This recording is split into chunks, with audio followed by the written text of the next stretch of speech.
अस्सलाम वालेकुम। नई वीडियो के साथ मैं हाजिर हूँ। आज हम बात करेंगे टाइप ऑफ एनालिसिस पे। देखिए, वैसे तो अभी हम जब आगे जाएंगे तो बहुत सारे टॉपिक्स हैं जिस पर डिस्कशन होगा। एक चीज़ होती है ट्रेडिंग प्लान। तो ट्रेडिंग प्लान पे जब हम जाएंगे, जब हम जाते हैं तो हमें सोचना पड़ता है, बहुत सारी चीज़ों को जमा करना पड़ता है, गैदर करना पड़ता है। तो हमारे पास एक चीज़ है कि टाइप ऑफ एनालिसिस। हमारी जो ट्रेडिंग है वो बेस्ड ऑन विच एनालिसिस है। हमें वो एनालिसिस चाहिए होंगी ताकि हम किसी लॉजिकल बेसिस पे ट्रेड करने जाएं। ऐसे नहीं कि बस दिल चाहा उठे और ट्रेड करने चले गए। कोई लॉजिक हो, कोई प्रैक्टिकली मेरे पास रीजंस हो कि why I am getting into the cement stock और ऑयल स्टॉक और बैंकिंग स्टॉक्स। ठीक है, मैं क्यों बैंकिंग की तरफ जा रहा हूँ। तो आइए बात करते हैं हम सब में पहले कि कितनी किस्म की एनालिसिस होती हैं। देखिए, 3 किस्म की एनालिसिस बहुत अहम है और आपको अगर ट्रेड करनी है तो आप ये बात याद रखिए कि अगर आपको ट्रेड करनी है तो आपको ये 3 एनालिसिस के पांव पर खड़ी हुई है आपकी ट्रेड। अगर ये तीनों पैर मजबूत होंगे तो आपकी ट्रेडिंग अच्छी हो रही होगी। अगर ये पैर मजबूत नहीं होंगे तो आपके लिए प्रॉब्लम होगी। अब आइए, सब में पहला चीज़ है फंडामेंटल एनालिसिस। सब में पहली एनालिसिस, अहम तरीन फंडामेंटल एनालिसिस। इसके बारे में सेफली इन्वेस्ट ये कहता है कि जो आपकी सिलेक्शन ऑफ स्टॉक हो वो हमेशा फंडामेंटल हो, हमेशा फंडामेंटल हो, और जो एंट्रीज हो स्टॉक में वो टेक्निकल होनी चाहिए। खैर, फंडामेंटल एनालिसिस, मैं यहाँ पर आपको एनालिसिस पढ़ाने नहीं आया कि मैं आपको फंडामेंटल एनालिसिस क्या होती है पढ़ाऊँ या टेक्निकल एनालिसिस क्या होती है पढ़ाऊँ। मैं आपको ट्रेडिंग सिखाने की बात कर रहा हूँ। तो मैं इन चीज़ों का इस्तेमाल आपकी ट्रेड में कैसे होना है मैं वो आपको बताऊंगा। ठीक है, फंडामेंटल एनालिसिस जो है बेस्ड ऑन फैक्चुअल फिगर्स हैं। ठीक है, जो फैक्ट्स हैं, तो वो फैक्ट्स जो हैं उससे कोई इनकार नहीं कर सकता। तो लिहाजा फंडामेंटल एनालिसिस इतना स्ट्रॉन्ग एनालिसिस है कि इससे हम इनकार का नहीं सोच सकते। तो जनाब आली, फंडामेंटल एनालिसिस को हम कहाँ यूज़ कर सकते हैं? सब में पहले सिलेक्शन ऑफ द स्टॉक, जो सिलेक्शन ऑफ स्टॉक करेंगे अपना हम, उसमें हम फंडामेंटल एनालिसिस हमारा पहला टूल है। हमें वो सेक्टर उस सेक्टर में जाना है जहाँ पर जो फंडामेंटली स्ट्रांग है। फिर उसके बाद हमें उस स्टॉक में जाना है जो फंडामेंटली स्ट्रांग है। तो सिलेक्शन ऑफ द स्टॉक के लिए फंडामेंटल एनालिसिस बहुत ज़रूरी है। ठीक है जी। उसके बाद एक दूसरा एनालिसिस, दूसरी टाइप की एनालिसिस आती है टेक्निकल एनालिसिस। टेक्निकल एनालिसिस क्या है इसकी भी डिटेल में मैं नहीं जाऊँगा।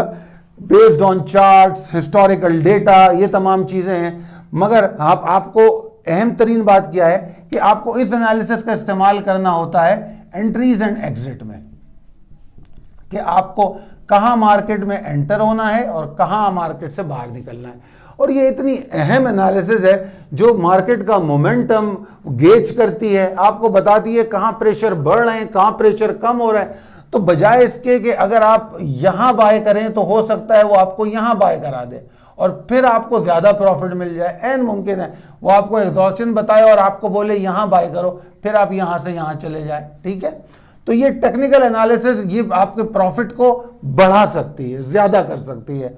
नंबर 2, इसी तरह एग्जिट की टाइम पर वो आपको, क्योंकि ज़रूरी नहीं होता, कभी कभार मार्केट की जो प्राइस ट्रेड कर रही होती है वो अपनी सिर्फ फंडामेंटल वैल्यू पे नहीं कर रही होती है, वो अपनी उसमें स्पेकुलेशन का आंसर भी आ जाता है, उसमें वो मोमेंटम गेन हो जाता है जो लोग उसकी एक्साइटमेंट के साथ साथ दौड़े होते हैं। तो जस्टिफाइड वैल्यू अगर यहाँ पर है तो वो कई दफ़ा उससे ऊपर तक चली जाती है। तो ऐसी सूरत में ये जो बोनस है वो आपको, ये जो बोनस पॉइंट्स हैं ये आपको टेक्निकल एनालिसिस दिला सकती है। तो आपके लिए ये भी बहुत अहम है। ये दोनों रिपोर्ट्स आपको मिलती हैं, इसके लिए मार्केट के अंदर आपके पास रिपोर्ट्स होती हैं, आप जब चाहे उस रिपोर्ट का मुताला कर सकते हैं। उसके बाद एक चीज़ आखिरी एनालिसिस है सेंटीमेंटल एनालिसिस। मैं इस पर अपने मज़ीद लेक्चर्स में बात करता रहूँगा। इनफैक्ट जो टोटल ट्रेडिंग है वो बेस्ड ऑन सेंटिमेंटल एनालिसिस है। तो मैं आगे कई दफ़ा बात करूंगा, तो मैं इसी के हवाले से बात करूंगा। जिस तरह मैंने बताया कि इन दो एनालिसिस पर हमें बात इसलिए नहीं करनी कि हमें इनकी तैयार रिपोर्ट मिल जाती है। सेंटिमेंटल एनालिसिस वो पहलू है जिसमें ट्रेडर को खुद ही एनालिसिस करनी है।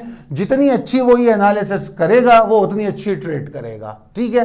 तो हमको जो टाइम देना है वो इस एनालिसिस को देना है। और sentimental analysis is nothing, it's very easy कि आप इसकी तरफ जाएं। तो मेरा आपको मशवरा ये है कि हम अपने नेक्स्ट उसमें जब बात करेंगे तो जैसे माइंडसेट के हवाले से मैंने कहा that is also a part of sentimental analysis, तो माइंडसेट में मजीद बात करेंगे और आपको सेंटिमेंटल एनालिसिस समझाएंगे।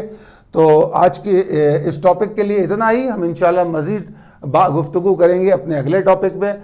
आप लोगों का बहुत शुक्रिया वीडियो देखने का, और एक बार फिर मैं रिक्वेस्ट करूंगा कि आप लोग वीडियो को लाइक करना हो तो आपकी मर्ज़ी है, मगर सब्सक्राइब चैनल को ज़रूर करें ताकि आपके पास नोटिफिकेशंस आती रहें। और हम जो स्टॉक मार्केट, फॉरेक्स, कमोडिटीज़ और क्रिप्टो करेंसी, S&P 500, इन तमाम चीज़ों पर जो अपडेट देते हैं, अगर कोई उससे मुस्तफ़ीद होना चाहता है तो मुस्तफ़ीद हो सकता है।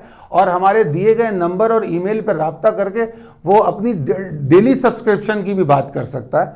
तो इंशाल्लाह ताला हम आपको हर तरीके से असिस्ट करेंगे, चाहे वो ट्रेडिंग सिखाने के लिए हो, उसके लिए ट्रेडिंग लाउंज मौजूद है, ट्रेड एग्जीक्यूशन है उसके लिए ट्रेडिंग लाउंज मौजूद है। हम हर वक्त आपके साथ हैं। बहुत शुक्रिया, अल्लाह हाफ़िज़।